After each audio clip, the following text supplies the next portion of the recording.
Thank you. Good to meet you. I have the opposite problem.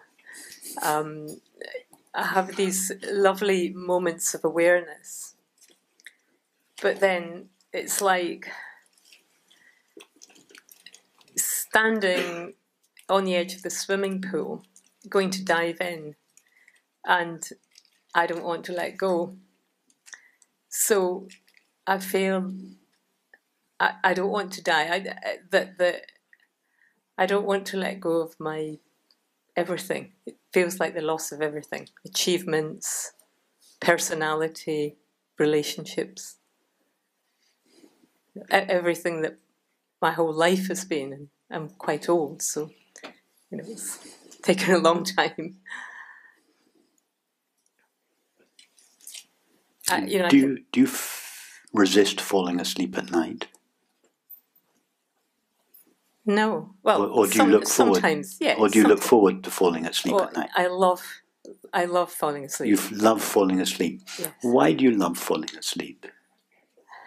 In other words, what is it that you experience in sleep that you don't experience during the waking state that you so look forward to?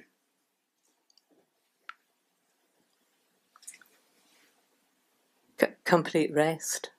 And what can you be more specific? What does that complete rest entail?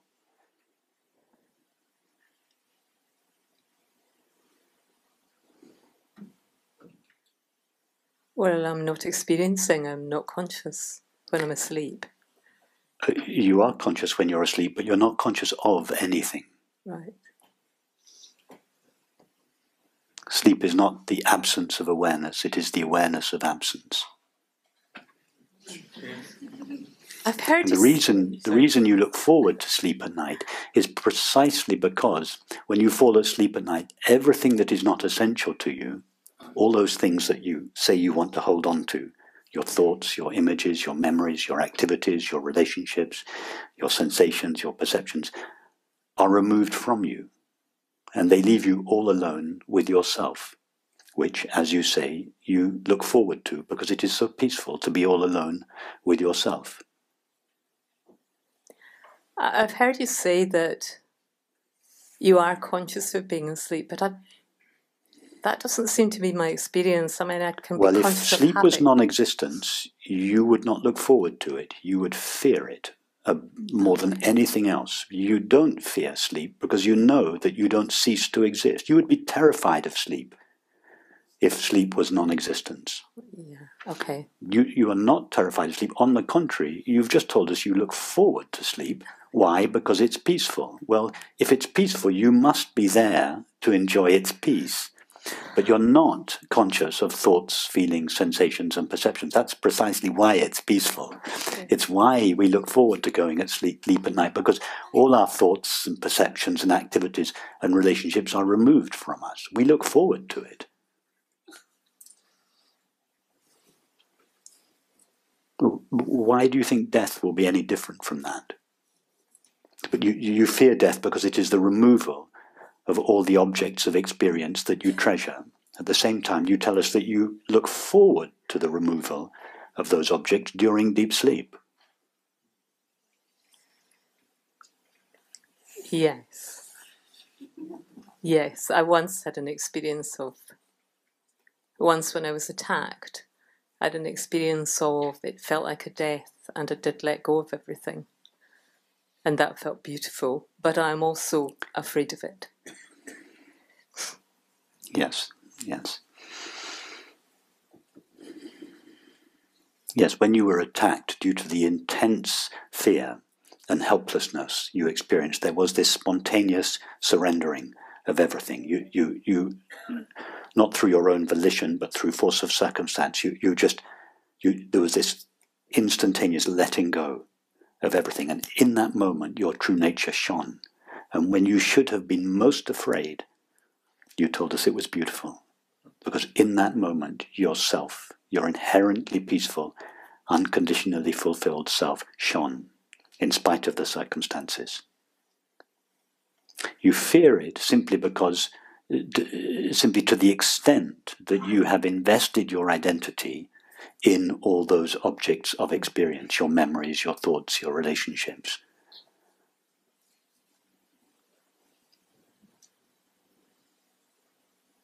So that the self, the separate self that fears this dissolution is like the moth that approaches the flame. When the moth sees the flame from a distance, all it wants is the flame. It makes its way towards the flame, but when it gets to within a few inches of the flame, it halts because it has this sudden realization that to experience that for which I long, I have to die. And so the moth moves away from the flame. But then the further away it gets from the flame, the more it longs for the flame, because the flame is all it wants. So then it approaches the flame again. And then it gets close and it thinks, to have that which I long, that for which I long the most, I have to die. And so it does this dance, the dance that you're doing now. I want it, I fear it. I want it, I fear it. Because the separate self does not survive as a separate self to experience what remains when all its limitations dissolve.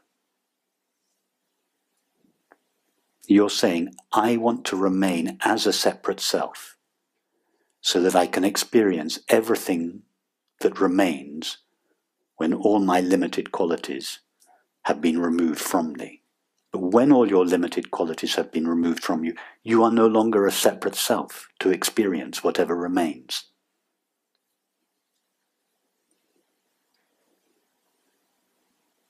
So this dying into the flame, the common name for it is peace or happiness. But the separate self can never experience the peace and happiness for which it longs, because its sense of separation has to come to an end for that experience to shine. So that is why most people are involved in this dance. I want it, I fear it. I want it, I fear it. All that you will lose is your limitations. And your happiness, your peace, does not come from your limitations. It is your suffering that comes from your limitations.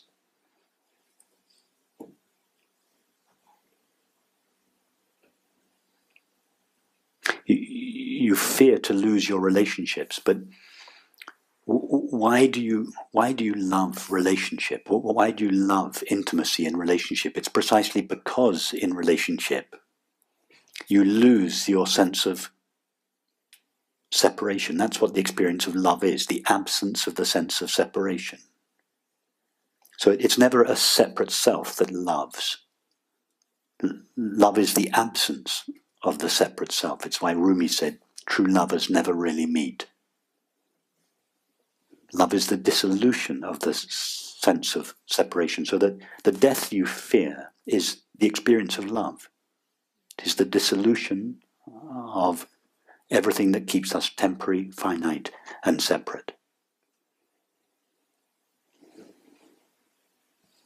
Thank you.